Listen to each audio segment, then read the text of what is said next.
বন্ধুরা, এই মুভির কাহিনী এমন একটা সমাজ ব্যবস্থা নিয়ে নির্মিত যে সমাজে কন্যা সন্তান জন্ম নিলে তাকে অশুভ মনে করে মেরে ফেলা হতো।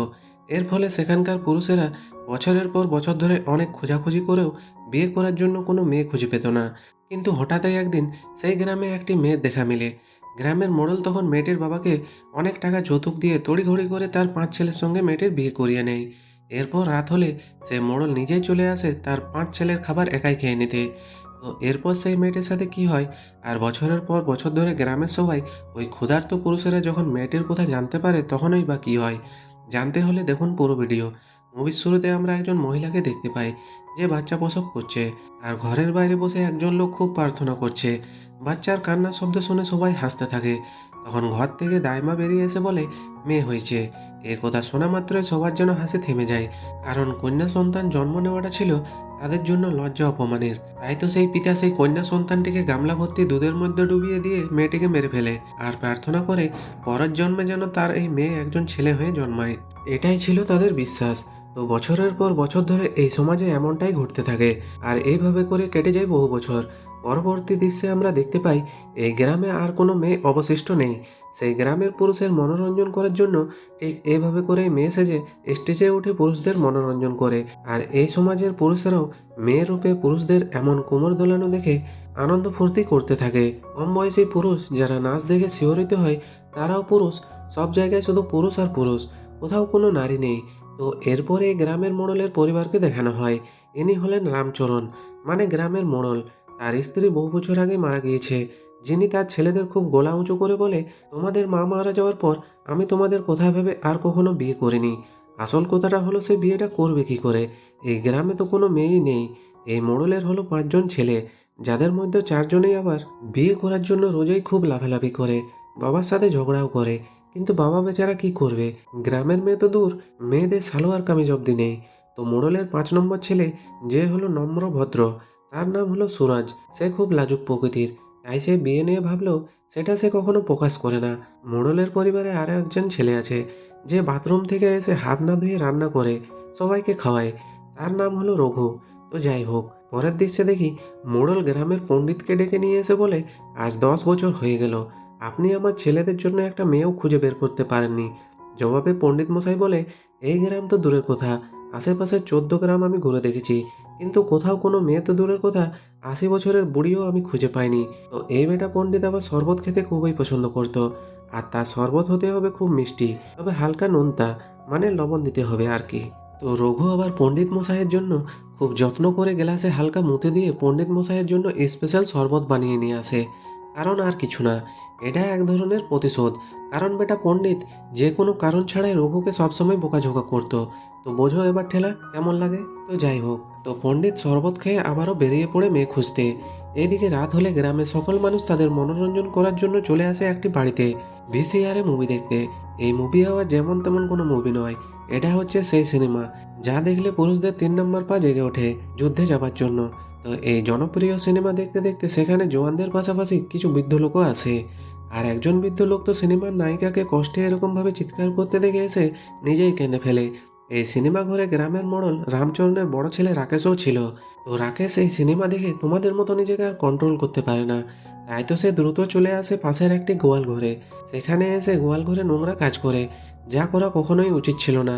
রাকেশ পেশায় একজন স্কুল শিক্ষক, কিন্তু তার স্বভাব চরিত্র ছিল এই গ্রামের মধ্যে সবচেয়ে খারাপ, যা তোমরা এরই মধ্যে বুঝে গিয়েছো। তো রাকেশ রাতভর গোয়াল ঘরে না ঘুমানোর কারণে সে এসে সকালে তার ক্লাসরুমে ক্লাস নিতে এসে বসে বসে ঘুমাচ্ছে। ঠিক তখনই রাকেশের সাথে দেখা করতে তার এক বন্ধু চলে আসে, যার নাম পাপ্পু। পাপ্পু এসে রাকেশকে বলে তার বাবা তার বিয়ের জন্য 14 বছরের একজন সুন্দরী মেয়ে খুঁজে পেয়েছে, যার সাথে তার বিয়ে হবে। এই কথা শুনে রাকেশ প্রচুর রেগে যায়, কিন্তু সেটা পাপ্পুকে বুঝতে দেয় না। তখন সে তার এই পুরো রাগটা মেটায় তার একজন স্টুডেন্টকে মেরে। আর রাগ উঠবে নাই বা কেন, যেখানে রাকেশের বাবা মোড়ল হয়েও হাজার হাজার টাকা খরচা করেও তার বিয়ের জন্য কোনো মেয়ে খুঁজে পাচ্ছে না, সেখানে কিনা পাপ্পুর বাবা কিনা এত সহজে মেয়ে খুঁজে পেল, ভাবা যায়। তো অন্যদিকে আমরা রামচরণকে দেখি, যে কিনা পণ্ডিতের সাথে বসে কুণ্ডলি দেখে মেয়ে খুঁজে বেড়াচ্ছিল। তখন সেখানে রেগে মেগে রাকেশ চলে আসে, বাবাকে বলে তোমরা দুজন ঘরে বসে থেকে কুণ্ডলি দেখো আর সারা জীবন ধরে মেয়ে খুঁজতে থাকো। ওইদিকে পাপ্পুর বাবা ঠিকই পাশের গ্রাম থেকে পাপ্পুর জন্য মেয়ে খুঁজে বের করেছে, তা আবার কচি, মাত্র 14 বছরের। আপ্পুর বাবা মেয়ে খুঁজে পেয়েছে শুনে পণ্ডিত মশাইয়ের তো পেছন থেকে ধুমা বেরিয়ে যায়। কারণ যে এত বছর ধরে আশেপাশের গ্রামে তন্ন তন্ন করে খুঁজেও কোনো মেয়ে আবিষ্কার করতে পারেনি, তাহলে পাপ্পুর বাবা কিভাবে এটা করলো। গবেষণা করে পণ্ডিত মশাই বেরিয়ে পড়েন পাপ্পুদের বাড়িতে।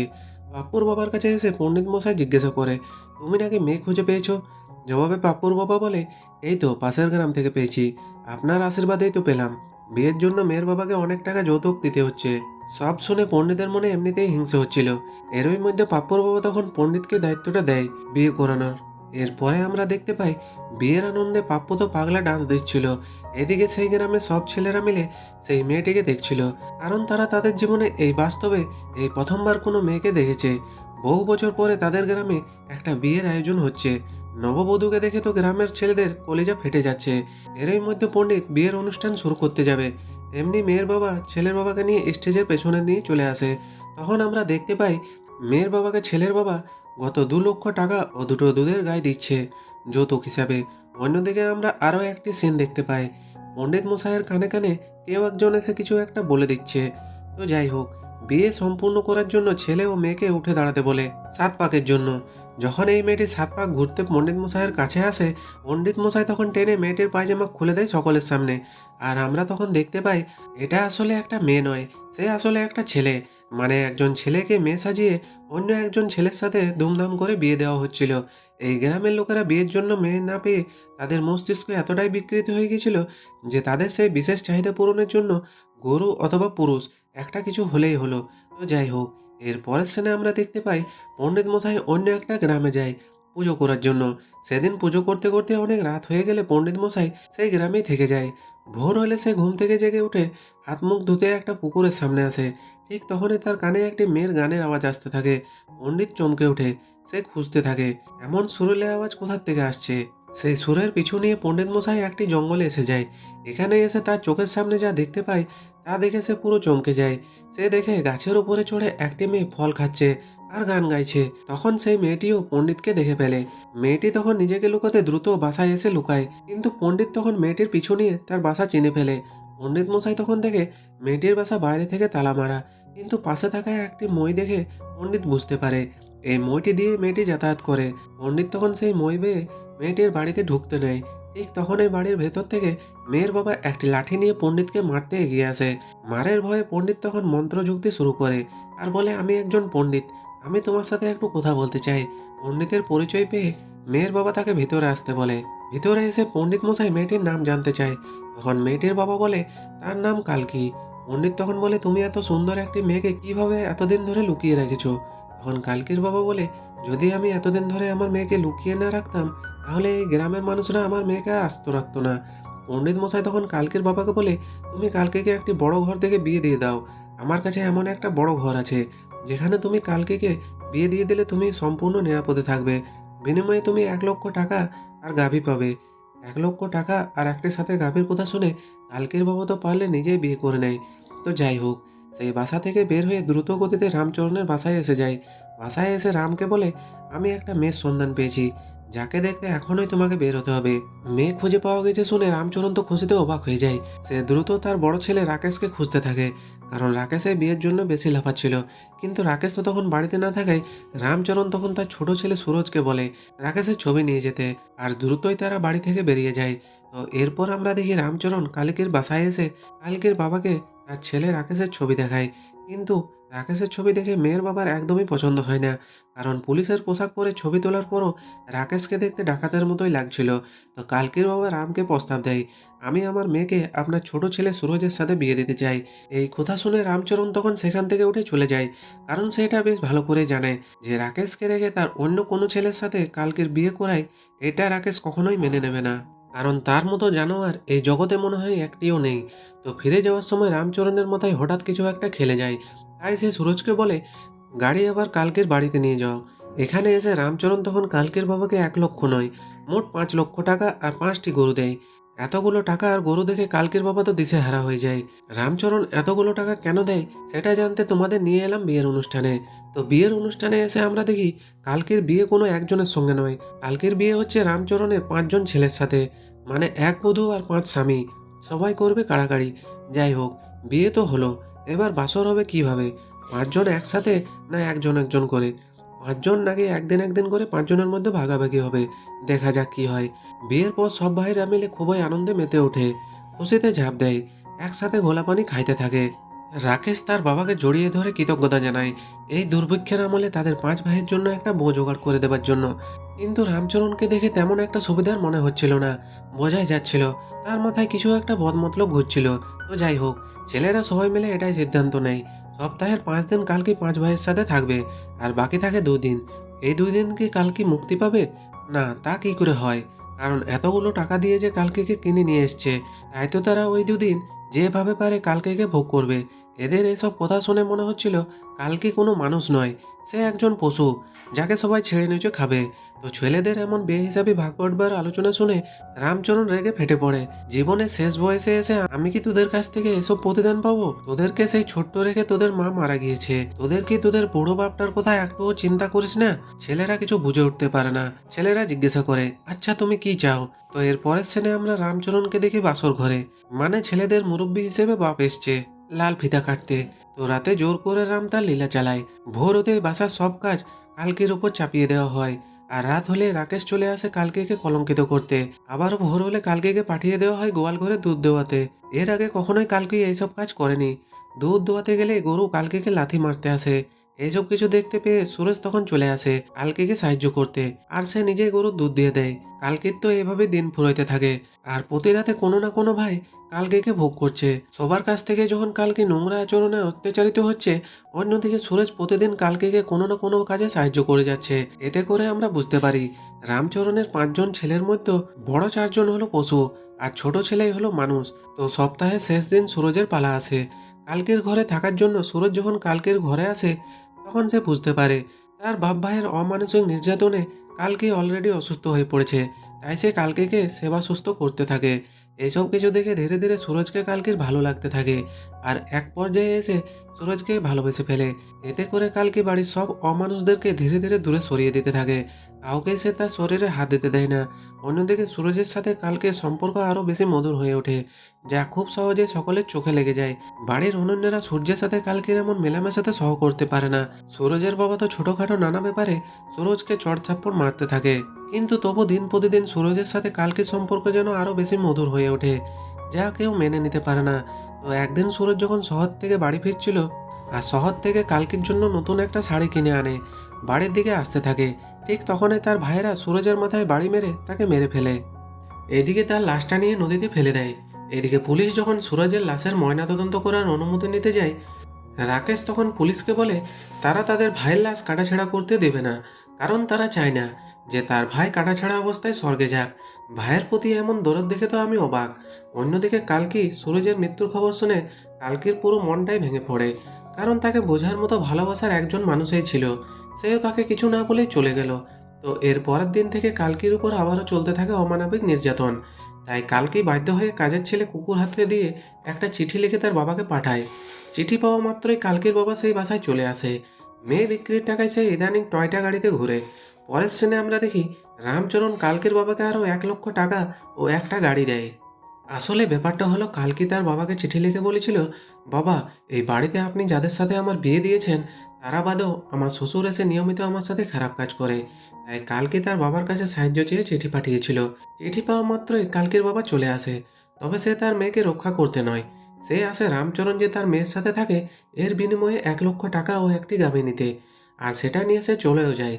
বাবা চলে যাওয়ার পর রাকেশ এসে কালকিকে ধরে বেদম মারতে থাকে, কারণ বাবার কাছে চিঠি লেখার জন্য তাদের অনেকগুলো টাকা লস হয়ে গেছে। রাতের পর রাত অমানবিক নির্যাতন সহ্য করতে না পেরে কালকে একদিন রান্নাঘরে বসে কাঁদতে থাকে, আর সে রঘুকে বলে তাকে নিয়ে কোথাও পালিয়ে যেতে, যাতে এই নরক থেকে সে রক্ষা পায়। কালকের কথা মতো রঘু তখন এই গ্রাম থেকে কালকিকে নিয়ে পালাতে থাকে। রাকেশ তখন তার ভাইদের নিয়ে রঘুদের ধাওয়া করে, আর সে পেছন থেকে গুলি করে রঘুকে মেরে ফেলে। ছেলেটা মরে যাওয়ার পরও রাকেশের আরেক ভাই এসে রঘুকে কুপিয়ে কুপিয়ে আরও একবার হত্যা করে। চোখের সামনে এমন ভয়ঙ্কর কিছু ঘটতে দেখে কালকি বেহুশ হয়ে যায়, আর রাকেশরা তখন কালকিকে তুলে নিয়ে এসে গোয়াল ঘরে বেঁধে রাখে।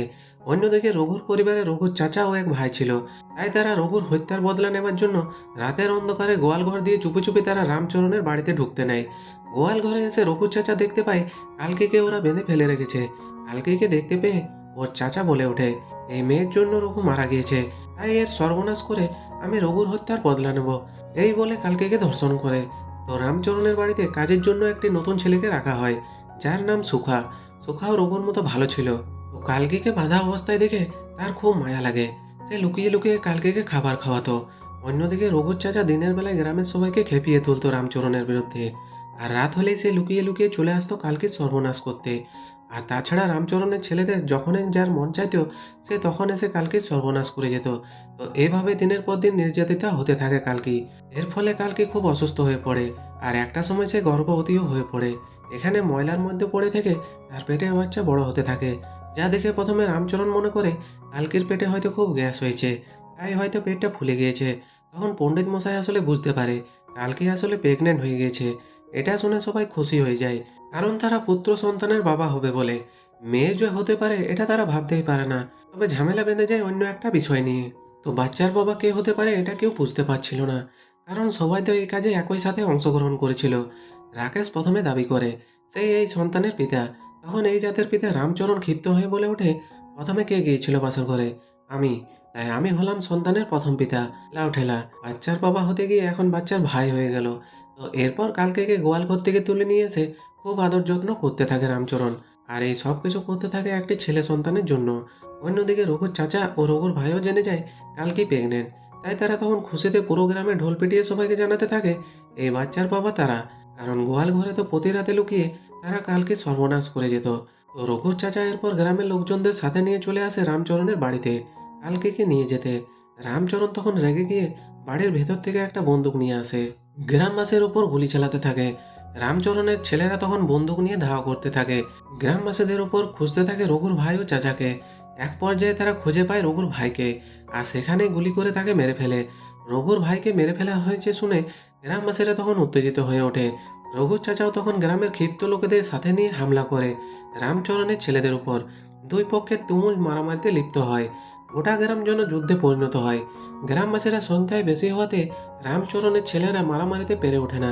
গ্রামবাসীরা রামচরণের ছেলেদের ধরে গাছের ডালে ঝুলিয়ে ওপর থেকে ফেলে দেয়। গণধোলাই দিয়ে আগুনে জ্বালিয়ে দিয়ে বিভিন্নভাবে মেরে ফেলে। অন্যদিকে রামচরণ তখন কালকির গায়ে কেরোসিন ঢেলে তাকে পুড়িয়ে মারতে আসে, কারণ কালকিকে নিচু জাতের মানুষ স্পর্শ করেছে তাই সে অশুদ্ধ হয়ে গেছে। এই জন্য তাকে আর বেশি সময় বাঁচিয়ে রাখা যাবে না। তো কালকির গায়ে রামচরণ কেরোসিন ঢেলে যখন আগুন জ্বালাতেই যাবে, তখন অমনি সেই কাজের ছেলে সুখা এসে রামচরণের পিঠে কাঁটা চামচ দিয়ে আঘাত করে তাকে মেরে ফেলে। আর ভয়ে সে পালিয়ে যায় এই বাড়ি থেকে। অন্যদিকে গ্রামের লোকজন ক্ষিপ্ত হয়ে রামচরণের ছেলেদের সাথে সাথে তার লোকজনদেরকেও মেরে ফেলে। এতে বাদ যায় না পণ্ডিত মশাইও। দুই পক্ষের মারামারিতে পুরো গ্রাম যেন পরিণত হয় শ্মশানে। দুই পক্ষেরই বহু লোক মারা যায় এই সংঘর্ষে। অন্যদিকে কিছুক্ষণ পর সুখা ফিরে আসে কালকির কাছে। এসে দেখতে পায় ফুটফুটে একটা সন্তানের জন্ম দিয়েছে কালকি। আর এটা কোনো পুত্র সন্তান নয়, এটা কন্যা সন্তান। যা দেখে সুখা হাসতে থাকে। আর কালকি তার বাচ্চাকে জড়িয়ে ধরে। আর এই মুভিটা এখানে শেষ হয়ে যায়। তো বন্ধুরা, ভিডিওটা কেমন লাগলো কমেন্ট করে অবশ্যই জানাবেন। আর এরকম ভিডিও পেতে চ্যানেলটিকে অবশ্যই সাবস্ক্রাইব করে বেল আইকনটিকে প্রেস করে দিবেন। তো ততক্ষণ পর্যন্ত ভালো থাকবেন, সুস্থ থাকবেন। তো দেখা হচ্ছে পরের গল্পে।